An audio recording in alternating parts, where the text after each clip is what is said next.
Mr. Walker had always kept a low profile in the neighborhood. He wasn't the type to engage in HOA politics or attend unnecessary meetings. He had bought his house for peace, for privacy, not to deal with power-hungry board members. But that peace was shattered one morning when he stepped outside and saw the deep scratches running across the side of his Tesla. His heart sank, the once flawless paint now marred by long, jagged lines. Someone had deliberately keyed his car. He took a slow breath, trying to keep his anger in check. He wasn't the kind of person to jump to conclusions, but he had a sinking feeling about who was responsible. Linda Thompson, the self-important HOA president. The woman who had been looking for any excuse to fine him since the day he moved in. And sure enough, as if summoned by his thoughts, she appeared, walking down the sidewalk with her usual air of superiority, her clipboard clutched tightly in one hand. "Mr. Walker," she greeted him with a forced smile. "I see you've received a community violation notice." He frowned, his eyes flicking to the paper taped to his garage door. He hadn't even noticed it in his frustration over the car. He stepped forward, tearing it off, reading quickly, and nearly laughing at the absurdity. Unauthorized political signage. It referred to the small bumper sticker on his car. A harmless sticker, one that simply read, "Free Thinker." He looked back at Linda, expression unreadable. "Are you serious?" She lifted her chin. "We have strict policies about maintaining community standards. Political statements create division, and we strive for unity." Mr. Walker exhaled slowly. "So let me get this straight. Someone vandalized my car, and instead of addressing that, you're issuing me a violation over a bumper sticker." Linda's smile didn't falter. "Rules are rules. I suggest you remove it before further action is taken." He clenched his jaw, watching as she turned, walking away, acting as if the conversation was already over. But Mr. Walker wasn't done. He wasn't just some average homeowner. He had power. He had resources. And if Linda thought she could push him around, she was about to learn just how wrong she was. That evening, Mr. Walker checked his security footage. He had installed cameras around his property when he first moved in, not because he expected trouble, but because he believed in being prepared. And now, that decision was paying off. He scrolled through the footage, fast-forwarding through hours of stillness, until he saw it, a shadow moving near his car. He slowed it down, watching closely. The figure stepped into view, and there, in the dim glow of the streetlights, was Linda Thompson, clear as day, holding something in her hand, running it across the side of his Tesla. His jaw tightened. He had suspected her, but seeing it confirmed, watching her vandalize his property with such casual arrogance, it made his blood boil. She hadn't just crossed a line. She had obliterated it. He rewound the footage, watching again, making sure there was no mistake, no doubt. Then he saved it, backed it up, uploaded copies to multiple places. This wasn't just about a car anymore. This was personal. The next morning, he walked over to his neighbor Tom's house. Tom had lived here for years, long enough to know exactly how the HOA operated. When Mr. Walker told him what happened, Tom let out a heavy sigh, shaking his head. "I'm not surprised," he muttered. "She's done things like this before." Mr. Walker frowned. "Like what?" Tom rubbed his temple. "Fake violations. Selective enforcement. Harassing people until they either give up or move out. She wants total control, and anyone who doesn't fall in line becomes a target." Mr. Walker exhaled slowly, his suspicion now fully confirmed. She wasn't just a bad neighbor. She was a bully, a tyrant in a position of power, and he had no intention of letting her get away with it. He thanked Tom, then headed back home, his mind already working through the next steps. He had resources. He had connections. And most importantly, he had patience. If Linda thought she could intimidate him, if she thought she could vandalize his property and walk away without consequences, she was about to learn just how wrong she was. Mr. Walker began formulating a plan, one that would take down Linda for good. He wasn't interested in a petty fight. He wanted something permanent, something that would make sure she never abused her power again. And he knew exactly where to start. Money was power, and he had plenty of it. Linda didn't know that, of course. She saw him as just another homeowner, another resident she could push around. She had no idea that he was a multi-millionaire, a self-made tech entrepreneur, A man who could buy and sell everything she thought she controlled. And that was going to be her downfall. The first step of his plan was simple. He started buying property, quietly, discreetly, using a third party to purchase houses in the neighborhood. Every time a home went up for sale, he made sure his company was the highest bidder. Within weeks, he had acquired 3 properties. And he wasn't stopping there. The more he owned, the more influence he had. And soon, he would have enough power to challenge the HOA directly. The second step was gathering support. Not everyone in the neighborhood liked Linda. Many had been victims of her harassment, forced to pay ridiculous fines, threatened with legal action over nonsense violations. They were tired, frustrated, and more than willing to stand against her. All they needed was someone to lead the charge. Mr. Walker was more than happy to be that person. He met with them, listened to their stories, documented everything, every unfair fine, every instance of intimidation, every unethical action Linda had taken. The third step was legal. He consulted his lawyers, reviewed HOA regulations, looked into financial records. If there was corruption, if there was any evidence that Linda was profiting from her position, he was going to find it. And when he did, he was going to expose her. This wasn't just about revenge anymore. This was about justice, about making sure no one else had to suffer under her rule. Linda had made a mistake. She thought she was untouchable. But Mr. Walker was about to show her just how wrong she was. It didn't take long for Mr. Walker to uncover something interesting. As he went through the HOA's financial records, he started noticing patterns, strange discrepancies, large amounts of money being moved around, fines collected, but not properly accounted for, HOA funds being used for vague administrative expenses. And every financial decision, every transaction, had one common denominator. Linda Thompson. She wasn't just enforcing rules. She was profiting from them, using the HOA like her own personal bank account, pocketing money from bogus violations, overcharging for services that were never actually done. And worst of all, selling foreclosed properties to buyers she had connections with, making massive profits while pushing homeowners out of their houses. Mr. Walker exhaled slowly, a smile forming on his lips. This was exactly what he had been looking for. He wasn't just dealing with a power-hungry HOA president. He was dealing with a criminal. And now, he had proof. He gathered everything, every suspicious transaction, every case of financial misconduct. He had his lawyers verify the findings, making sure there were no loopholes, no way for Linda to escape what was coming. He didn't rush. He didn't confront her. Not yet. He let her think she was still in control. Let her continue sending out ridiculous fines, holding her pointless HOA meetings, enforcing rules she had no legal right to enforce. Because when he made his move, he wanted it to be final. The first step was informing the residents. Not everyone would believe him at first, but once he showed them the records, the undeniable evidence of what Linda had been doing, the neighborhood would turn against her. And without their support, without the illusion of authority she had built around herself, she would have nothing left. Mr. Walker wasn't just planning to remove Linda from power. He was planning to destroy her entire empire. The next HOA meeting was the perfect opportunity to strike.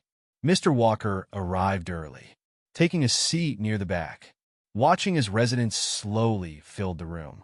Many of them had come reluctantly, out of habit, out of obligation. They had sat through countless meetings before, listening to Linda dictate her newest rules, handing down fines, demanding compliance. But tonight was going to be different. Linda walked in last, dressed in her usual business attire, clipboard in hand, that smug confidence radiating off her. She scanned the room, her eyes briefly landing on Mr. Walker, a flicker of annoyance crossing her face. But she didn't acknowledge him. Instead, she called the meeting to order, her voice sharp, authoritative. "We have several important matters to discuss tonight," she began, "including ongoing violations that threaten the harmony of our community." Mr. Walker let her talk, let her go through her usual motions. And then, when she was about to introduce yet another round of new fines, he stood, interrupting her mid-sentence. "I think we need to discuss something far more serious," he said. The room went silent. Linda's smile faltered. "Excuse me," Mr. Walker stepped forward, pulling out a folder. Opening it, "These are the HOA's financial records," he continued. "And I think everyone here deserves to know how their money has been used. Or rather, how it has been stolen." A murmur spread through the room. Confused whispers. Curious glances. Linda stiffened. "That's enough," she snapped.